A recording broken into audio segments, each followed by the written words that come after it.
Bonjour à tous, une fois n'est pas coutume, on va parler aujourd'hui de l'exemple allemand en matière de vérité sur le covidisme.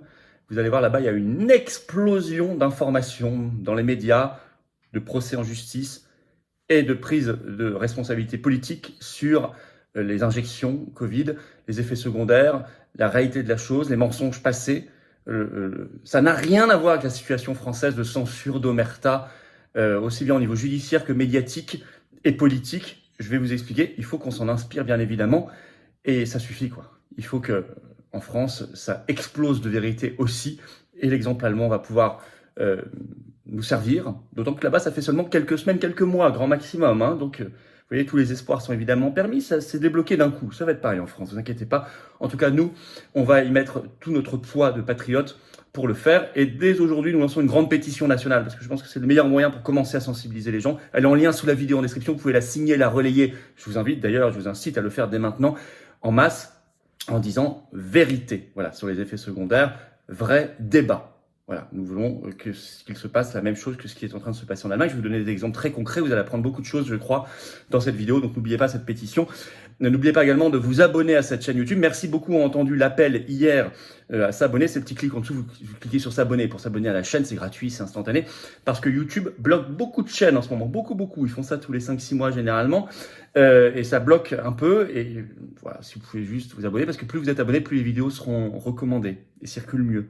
C'est comme ça. Donc on a besoin qu'il y ait beaucoup d'abonnés. Et moi, je suis très heureux que vous soyez abonné à la chaîne. Et en plus, vous, si vous appuyez sur la petite cloche à côté en même moment, vous serez automatiquement informé des futures vidéos et des futurs directs sur cette chaîne YouTube. C'est quand même pratique pour vous. Voilà, gagnant. Grand merci à ceux qui se sont abonnés à la chaîne récemment et à ceux qui ont entendu l'appel et qui vont le faire maintenant. Je vous rappelle le rendez-vous, jeudi 11 mai, ça vient très vite, hein, le soir, je suis dans le Jura, vous écrivez à référent39@les-patriotes.fr pour information et réservation. Et puis le jeudi 18 mai suivant, le soir, je suis en Corrèze, vous écrivez à référent19@les-patriotes.fr, pareil, pour réserver. Ben écoutez, on est parti. Allemagne. La vérité explose sur le Covid, les injections, y compris dans les médias. Attention, ici, c'est évidemment pas une vidéo médicale. Hein, vous savez que c'est une vidéo politique avec un P majuscule. Comme toujours, on va regarder ce qui se passe sur des sources très fiables. Je vais citer beaucoup d'articles de presse, mais que de la presse complètement connue en Allemagne. Hein. Je ne vais pas aller chercher des blogs obscurs ou quoi que ce soit. Vous allez voir, tout est sourcé. Ils sont, il faut le dire, très en avance par rapport à la France, où il y a censure, omerta, mauvaise foi, corruption plus développée. À tel point qu'aujourd'hui, de l'analyse générale, les effets secondaires sont devenus le premier sujet traité concernant le Covid dans la presse allemande. C'est le premier. Et leur ministre de la Santé, qui s'appelle Karl Lauterbach, a complètement changé de discours. Je vais vous en parler. D'abord, les médias. La couverture médiatique est intense, immense. Je vous donne une liste qui n'est absolument pas exhaustive, mais quand même. Alors, par exemple, on peut parler du Spiegel, le 13 avril, qui fait une grande interview du cardiologue Bernard Schiffer. Le titre « Les problèmes induits par l'injection ARN messager sont étouffés ». C'est le titre, c'est le Spiegel, hein, c'est un grand titre allemand. Nous avons le Bild, 23 avril, qui titre sur un homme qui poursuit en justice le laboratoire BioNTech, donc c'est Pfizer-BioNTech, hein, qui demande d'ailleurs 150 000 € de dommages à intérêts parce qu'il est presque aveugle d'un œil droit, je cite. Le 17 avril, déjà, ils avaient fait le Bild de la même manière, un article sur une femme dans les mêmes conditions qui allait en justice parce qu'elle s'était retrouvée en fauteuil roulant. On peut parler du FNP, le 21 avril, c'est le Frankfurter Neue Presse, qui est un gros journal régional allemand et qui, lui, parle du cas d'une jeune femme hospitalisée suite à l'injection, 19 ans, atteinte de lupus, donc qui explique tout cela. Le HNA, c'est un autre journal régional de la S, le 23 avril, qui lui titre sur un témoignage. Le titre, c'est « Ma vie n'est plus comme avant ». Avant, ce que vous savez. Le Zeit, premier hebdomadaire allemand, tout simplement, dit Zeit, le 18 mars déjà, faisait une grande enquête, le titre « Ce que nous savons des effets secondaires ». C'est également à la télévision. Par exemple, la deuxième chaîne de télévision allemande, la ZDF, qui a, en mars dernier, mis à l'antenne, et je trouve en ligne, vous pouvez le trouver sur le site ZDF, un documentaire sur les effets secondaires qui dure 32 minutes. à une heure de grande écoute. Enfin, on est vraiment sur quelque chose qu'on ne voit pas du tout en France. Il y a eu une chose sur Arte. Et en plus, Arte, c'est franco-allemand. Donc on peut penser qu'il y a une influence. C'était plutôt un reportage d'ailleurs allemand, mais qui était passé aussi sur Arte français. Mais c'est tout. En France, rien du tout. On va citer également le Schwäbische Zeitung, le 19 avril dernier, c'est pas vieux. Qui lui parle du cas d'un homme ayant fait un AVC, qui va en justice suite à ce que vous savez. Bon, on peut parler le 15 mars d'un article du Berliner Zeitung, aussi un grand journal allemand, avec un chercheur qui dans cette interview, dans cette enquête, réclame, je cite, une enquête immédiate sur le processus d'approbation administrative des vaccins Covid. S'il y a un problème, il y a eu quelque chose de louche. Lui, il veut une enquête immédiate. Et on lui donne la parole dans le Berliner Zeitung. On peut citer dès le mois de février, parce que ça a commencé en février à peu près. Donc le plus ancien que j'ai trouvé, c'est le 20 février. Le Tagesspiegel, grand journal aussi bien connu là-bas, une femme qui poursuit le laboratoire BioNTech, donc Pfizer-BioNTech, pour des dommages cardiaques, avec demande également de dommages et intérêts. Voilà, quelques exemples. Ils sont quand même, vous voyez, j'ai pris un peu partout, hein, la télé, des hebdos, des journaliers, des quotidiens, du régional, du national. J'ai voulu montrer une exhaustivité, mais c'est loin d'être complet, il y en a partout. C'est le premier sujet traité aujourd'hui sur le Covid dans la presse allemande. Ça a commencé, je l'ai dit, à peu près en février 2023, donc c'est assez récent, hein. Et depuis, ça ne s'arrête pas, bien au contraire. Alors, il y a même des nouvelles problématiques qui apparaissent. La toute dernière a été mise en une par le Berliner Zeitung le 5 mai. Le titre, hein, y a-t-il des différences entre les lots de vaccins concernant le produit? Parce qu'on voit que des lots produisent très peu d'effets secondaires et d'autres énormément. Alors c'est marrant parce que cette question-là, je vais vous lire un extrait très rapidement de ce Berliner Zeitung sur ce sujet-là. C'est un nouveau sujet qui monte en Allemagne, pas du tout en France. Hein. En France, c'est omerta aussi sur ça. Quand vous parliez de ça il y a un an, même il y a encore 6 mois, c'était complotiste. Là, c'est à la une d'un grand journal allemand. Alors je vous lis un petit extrait. Vous allez comprendre. Voilà, le début de l'article. 5 professeurs de chimie dans des universités germanophones ont écrit une lettre à BioNTech. La lettre est dans le Berliner Zeitung. Les professeurs rapportent à l'entreprise une nouvelle étude scientifique danoise. Ils donnent les références. Cette étude montre, je cite très clairement, qu'il y avait des différences extraordinairement importantes entre les lots de votre vaccin en ce qui concerne les effets secondaires et les dommages causés, ont déclaré les professeurs. Voilà, extrait de l'article, comme ça vous comprenez. Alors ça entraîne tout ça, et ça s'entretient, médiatique et politique, une évolution politique énorme, au plus haut niveau. Alors, par exemple, il y a un journal allemand, le Telepolis, qui le 3 mai a publié une enquête là-dessus sur l'évolution du discours officiel allemand, qui rappelle qu'en août 2021, celui qui était alors futur ministre fédéral de la Santé en Allemagne, donc Karl Lauterbach, disait que cette vaccination était, je cite, exempte d'effets secondaires.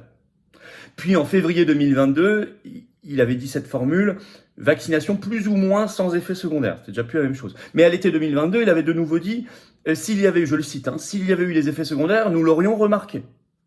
Et le vrai changement, il date du 12 mars dernier, dans sa bouche. Ministre de la Santé, il parle de graves dommages, et il parle d'effets secondaires graves pour une vaccination sur 10 000. En fait, il se fonde sur l'étude de l'Institut allemand Paul Ehrlich. Et en fait, Telepolis a étudié la source de sa déclaration. Ils disent déjà, ils disent pas une vaccination sur 10 000. Ils parlent de doses. Alors vous savez, beaucoup ont eu 3, 4, 5 doses. Donc en fait, c'est par dose. Ça n'a rien à voir.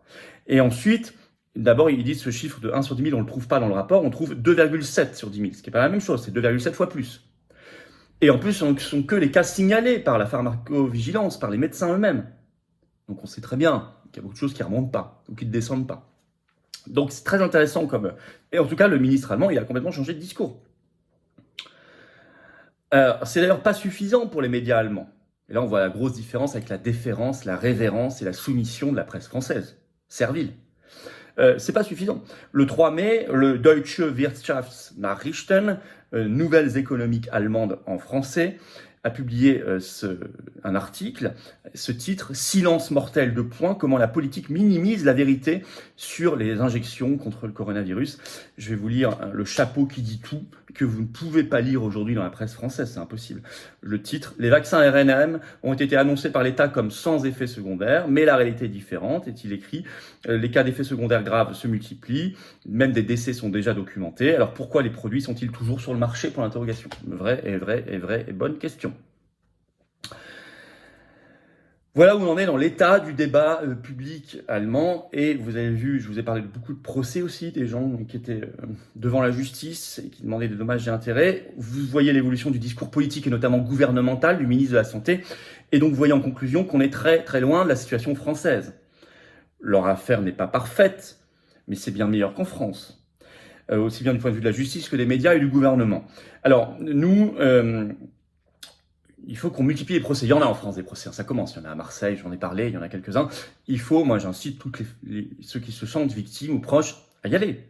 Écoutez, je sais, c'est parfois un peu coûteux, il faut un avocat, etc. Je sais bien les difficultés. Mais ceux qui peuvent vous coordonner, il faut y aller. Il faut y aller. Nous, si nous pouvons, au niveau des patriotes, aider, on fera, et on le fait déjà. Mais au cas par cas. Mais il faut vraiment y aller, il faut faire du bruit. Alors par ailleurs, il faut faire du bruit. Alors moi, c'est pour ça qu'on lance la pétition nationale qui est en lien sous la vidéo en description pour demander la vérité et un débat en France. Et vraiment, je vous incite dès maintenant à la partager sur vos réseaux sociaux, à la signer, à la relayer partout. Vous la retrouverez également sur notre groupe Telegram Les Patriotes, je vous incite à le suivre, il s'appelle Les Patriotes. Mais je me demande s'il ne faut pas que nous aussi on organise la première grande manifestation nationale spécifiquement, intégralement sur ce sujet-là. Dites-moi ce que vous en pensez en commentaire. Ça peut aussi faire beaucoup de bruit parce que ça circulera, je sais, ça fera des millions de vues, notamment sur les réseaux sociaux, y compris si les médias ne daignent pas se déplacer cette fois-ci. C'est pas très grave, on peut faire déjà beaucoup de bruit et sensibiliser beaucoup de gens déjà comme ça. Voilà, je vous invite à faire partager cette vidéo, à vous abonner à cette chaîne YouTube. Je lance toujours le petit appel solennel parce que YouTube est difficile en ce moment avec beaucoup de chaînes sur le nombre d'abonnés. Hein. Donc, vous cliquez sur s'abonner en dessous, c'est gratuit, c'est instantané. Si vous préférez ne pas le faire, je comprends, mais si vous pouvez le faire, vraiment, ça aide énormément la chaîne. Et vous, c'est une seconde et c'est gratuit. Et vous le savez, nos rendez-vous, jeudi 11 mai, Jura, référent 39@les-patriotes.fr pour information et réservation. Et le suivant, jeudi 18 mai, Corrèze, je suis en Corrèze, référent 19@les-patriotes.fr. Je vous attends aux patriotes. Voilà, vous cherchez la vérité comme nous. Vous exigez la vérité, la justice. Vous battez pour des belles valeurs de liberté, de souveraineté populaire, nationale, la beauté du monde, la beauté de la France éternelle, l'humanité humaine, contre l'oligarchie, dans la résistance avec un R majuscule. Alors venez renforcer un grand mouvement populaire, complètement anti-oligarchique qui s'appelle Les Patriotes, plus grand mouvement souverainiste de France et de défense des libertés, et de loin, et qui prend ses responsabilités, qui n'est pas simplement sur les réseaux sociaux à faire une vidéo de temps en temps, non, qui martèle, qui fait des opérations coup de poing, qui fait des manifs, et qui fait du tractage, qui fait des banderoles sur les ponts partout en France, et je félicite nos militants, nos référents et délégués qui le font encore aujourd'hui. C'est ça les patriotes, c'est l'action en mouvement, et c'est le rassemblement. On n'est pas là à ressasser le passé, on agit, on rassemble, on invite. Ceux qui ne veulent pas venir, tant pis pour eux, mais on invite. Et on rassemble dans la sincérité. Je vous attends, patriotes. J'ai besoin de vous. Vous pouvez adhérer ou reprendre votre adhésion annuelle. C'est le premier lien sous la vidéo en description. C'est un lien également en commentaire épinglé. C'est une petite fiche que je mets maintenant sur l'écran et dans quelques secondes, un lien également. Vous choisissez. Vous pouvez également faire un don de soutien aux patriotes. C'est le deuxième lien sous la vidéo en description qui permet de financer nos actions, sachant qu'on n'a pas reçu 1 euro d'aide publique jusqu'ici, rien, ni d'aide des banques. Or, on fait. Ça coûte cher. Ceux qui font des dons supérieurs à 500 euros, vous pouvez le faire. Allez voir sur le site Patriote, on a ajouté un avantage personnalisé pour vous. Je vous invite à le faire rien que le 1er mai, à coûter 10 000 euros au mouvement. Sono, sécurisation, affiches, banderoles, tracts, etc. Spécifiquement affiches pour annoncer tout ce que vous voulez. Voilà. Bravo aux donateurs, vraiment. Bravo également aux réadhérents. Bienvenue aux nouveaux adhérents patriotes. Vive la France.